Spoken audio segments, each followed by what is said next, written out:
You have never enjoyed happiness in full freedom, little man. That's why you consume it.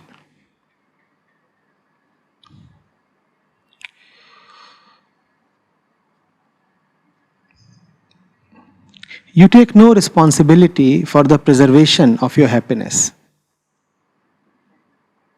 You haven't learned, you never had a chance to cultivate your happiness with loving care as a gardener cultivates his flowers and a farmer his wheat.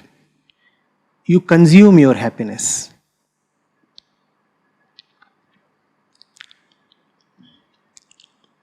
So, Abhilash is asking, Acharya, can you please clarify what does it mean to enjoy happiness in full freedom? Is it the conditioned mind of the little man that stops him from cultivating and preserving happiness? The author also indicates that in the company of little man, cultivating happiness is hard. Please help me understand how the little man could grow from being a consumer of happiness to a cultivator.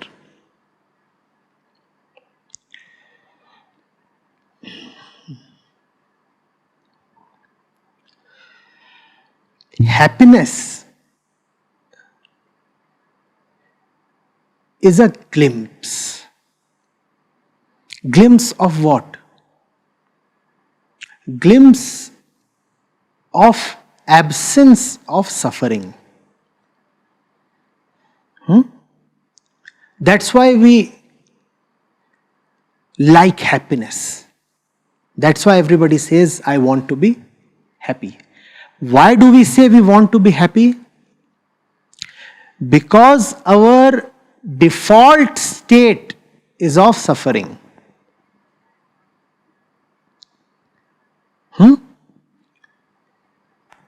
And man suffers much more than any other being in the world. No being is capable of suffering as much as man is. Man is a suffering animal.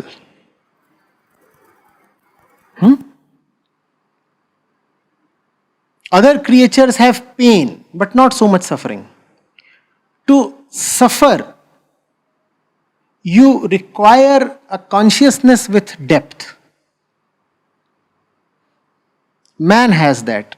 Other beings have that only in a limited way. You could say man is born suffering and man is born to suffer. That is the arrangement his physical apparatus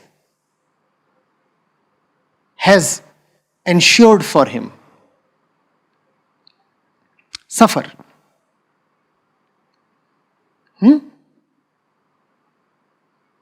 Trapped in this body, you want great things to happen to you. Suffer.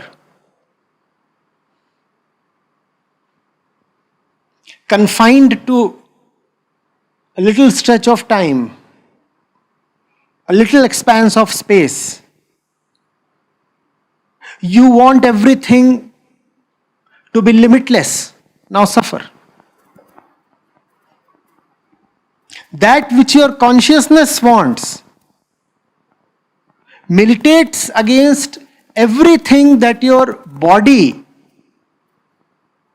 has arranged for you. It's a very, very peculiar situation. You could call it tragic. That which your consciousness wants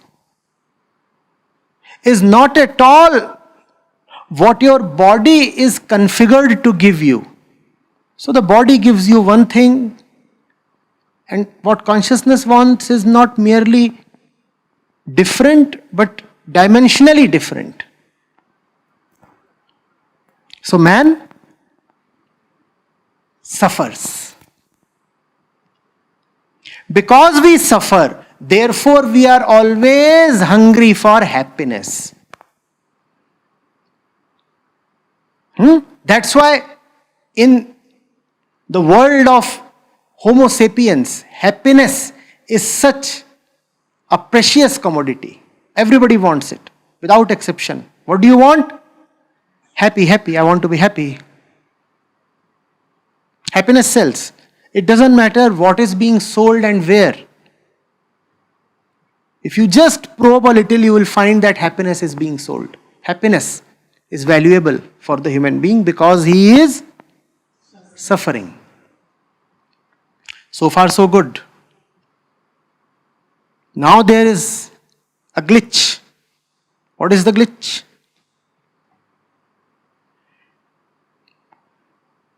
The normal, common happiness, as we get it, is just a byproduct of suffering. Those who have known that have said that our so-called happiness is just another name for sadness or suffering. It cannot come without sadness. It comes along with sadness, or it comes as a product of sadness, and it is not merely preceded by sadness, it is also succeeded by sadness. So sadness, and when sadness reaches some kind of a crest,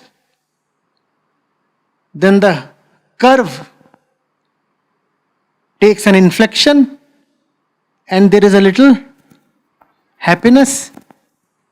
And just as you are consuming your happiness, what is being cooked for you? Sadness again.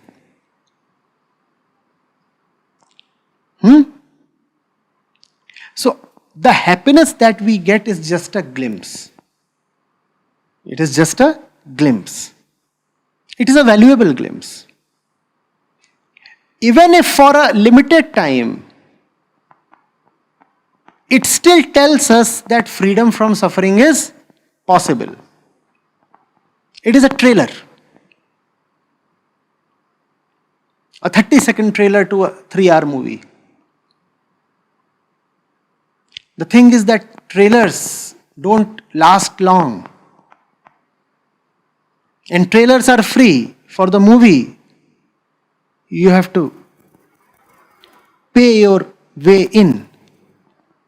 No? So happiness comes to you so that you become interested, you become inquisitive, your longing gains depth, and you ask for permanent happiness. You say, oh, this that was given to me was so ephemeral. 30 seconds, that's all. No. It was good, but I want the real thing. I want that which will last. And thank you for giving this little happiness to me. It whetted my appetite. Now I want deeper happiness. And that is called cultivation of happiness. What is consumption of happiness? 30 seconds were given to you. You ate them up and you said, fine. The seeds were given to me. What did I do with the seeds? This is consumption of happiness. That's what most people do. Seeds were given to you. There was a potentiality. But you consumed the seeds. And then there is another one who starts loving the taste. He says, I just had a few seeds, and if these seeds are so delicious, I would want them to become my life. I don't just want to gobble them down my throat. I'll sow them. I'll let them strike roots deep into the earth, my inner earth. I'll let them become full-fledged trees for me.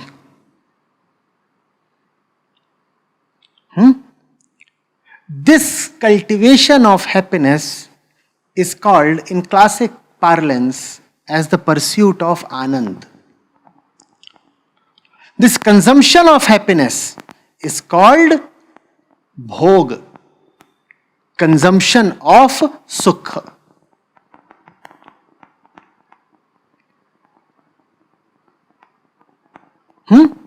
Sukha and bhog go together. Happiness is consumed. Anand is cultivated. This cultivation you could call as sadhana. With sukh, no sadhana is needed. For anand, sadhana is definitely needed.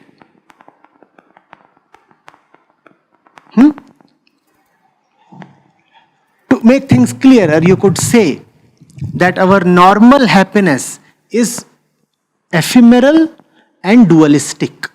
Dualistic because it is preceded and succeeded by, so it is dualistic. And great happiness is permanent and non-dual. Non-dual because it is freedom and total freedom from suffering. It is freedom not merely from sadness but also from superficial happiness. Real happiness, which is joy or anand, is freedom not merely from sadness but also from superficial happiness. Anand means that you are now free from both sukh and dukh. And that is called cultivation of happiness. Do you get the difference between cultivation and consumption? If you are a little man, what will you do with the seeds that are given to you? For instant gratification. But if you have something large, a bit expansive within you, then you will be patient. Then you will say, I am prepared to work my way through to deeper happiness. And you will use the seeds. You will use the trailer to reach a place far deeper. Is that clear? So there is this 3-day camp. What is this? What is this? These are just seeds. You may, as most people do, just consume these seeds. Let out a loud burp and go home. Acharya ji came and he served us some delicious seeds.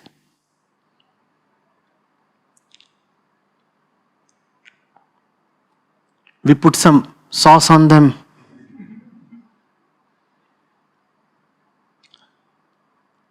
Some pepper, some seasoning. Acharya ji is so wonderful. Every 6 months, he comes with his bag full of seeds. And what do? Seeds are delectable. Who can refuse that?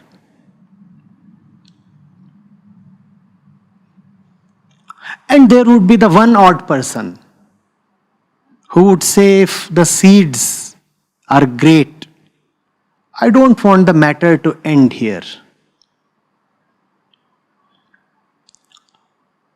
I'll show some responsibility. Now I'll raise an entire crop.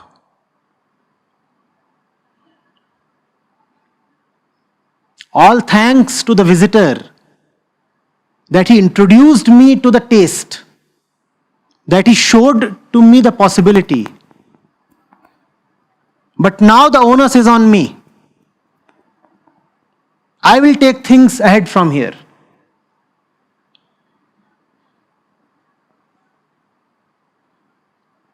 Are you getting it?